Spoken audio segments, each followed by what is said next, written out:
अरे लड़ो मत यार, जब हम कह रहे हैं बाहर चलो, लड़ो मत।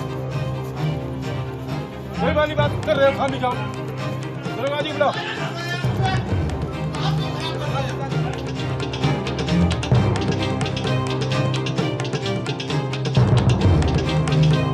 चौथे फेज की वोटिंग लगातार जारी है और इस बीच सबसे बड़ी खबर कन्नौज से निकलकर सामने आ रही है।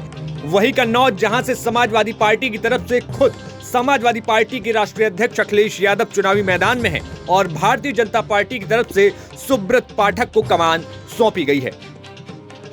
आप इन तस्वीरों में देखेंगे कि ये तस्वीरें कन्नौज के एक पोलिंग बूथ की है जहां पर फेक वोटिंग के आरोप लगे, जिसके बाद समाजवादी पार्टी और भारतीय जनता पार्टी के कार्यकर्ताओं के बीच बहसबाजी हुई और इस दौरान पुलिस ने यहां पर, सुरक्षा बलों ने यहां पर हस्तक्षेप किया और कई लोगों को यहां पर हल्के बल प्रयोग के साथ उनको हटाया गया है। जी हां, आप इन तस्वीरों में देखेंगे ये खबर हम आपको सीधे समाचार एजेंसी एएनआई के मुताबिक बता रहे हैं कि यहां पर कन्नौज में जैसे ही पोलिंग शुरू हुई और दिन के समय जब यहां पर वोटिंग जारी थी, उस दौरान फेक वोटिंग के आरोप को लेकर समाजवादी पार्टी और भारतीय जनता पार्टी के पक्ष के बीच झड़प देखने को मिली, जिस दौरान पुलिस बल ने एक हल्का सा बल प्रयोग किया और वहां पर लोगों को वहां से हटाया गया।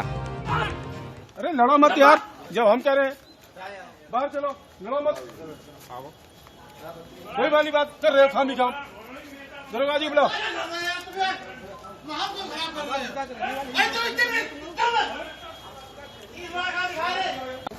चलो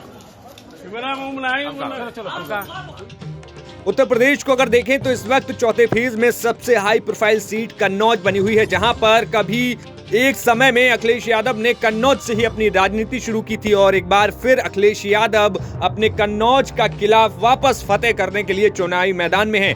2019 में भले ही भारतीय जनता पार्टी की तरफ से यहां पर सुब्रत पाठक ने जीत दर्ज की थी, लेकिन इस बार सुब्रत पाठक उतनी ही ज्यादा मजबूती के साथ फिर एक बार चुनावी मैदान में हैं और इस बार जहां पिछली बार 2019 में उन्होंने समाजवादी पार्टी अध्यक्ष अखिलेश यादव की पत्नी डिंपल यादव को चुनावी मैदान में हराया था, लेकिन इस बार उनकी सीधी टक्कर सपा अध्यक्ष अखिलेश यादव से है। वहीं जब आज पोलिंग बूथ के बाहर सुब्रत पाठक नजर आए तो वो अपनी जीत के लिए कितने क्या कुछ आश्वस्त थे, सुनिए क्या कुछ उन्होंने कहा। नहीं देखो, बिल्कुल आप ये मान के चलिए कि देश की जनता एक बार फिर से प्रदेश के प्रधानमंत्री नरेंद्र मोदी जी को फिर प्रधानमंत्री चुनने जा रही है और मुझे साफ नीचे जमीन पर दिखाई पड़ा है। राहुल गांधी भाग खड़े हुए पूरे देश से कहते घूमते थे डरना नहीं, खुद डर गए चले गए और अखिलेश जी तो चलो कम से कम डरते डरते सही आ तो गए लड़ने। एक आखिरी सवाल है, अगर सत्ता में आते हैं अलायंस तो बीजेपी कह रही है कि राम मंदिर के बदले भी बाबरी मस्जिद दोबारा से बनाया जाएगा। देखो, इनके लोग जा जाकर मुस्लिम बाहुल्य बस्तियों में इसी तरीके से बात कर रहे हैं कि चूंकि मुसलमान बसपा को वोट देने को तैयार नहीं है, तो बसपा को वोट क्यों नहीं दे रहा है, तो उसका कारण ही है अखिलेश यादव को जिताओ, राहुल गांधी के प्रधानमंत्री बन जाएंगे। राहुल गांधी जब प्रधानमंत्री बन जाएंगे तो यहाँ राम मंदिर में ताला लटकवा देंगे। तो इस तरीके की एक बात कही गई है। और दूसरा, जो धर्म के नाम पर आरक्षण देना जो कांग्रेस का है, तो वो भी एक गोपनीय एजेंडा समाजवादी पार्टी का भी कहीं कहीं रहा है। फिलहाल 4 जून को रिजल्ट आएंगे और ऐसे में देखना होगा कि समाजवादी पार्टी के इस गढ़ में जहां 2019 में सेंध लगी, क्या वापस इस पर समाजवादी पार्टी फतेह कर पाती है या फिर सुब्रत पाठक अपनी जीत को फिर से आगे बढ़ा लेते हैं। Bureau report, news nation.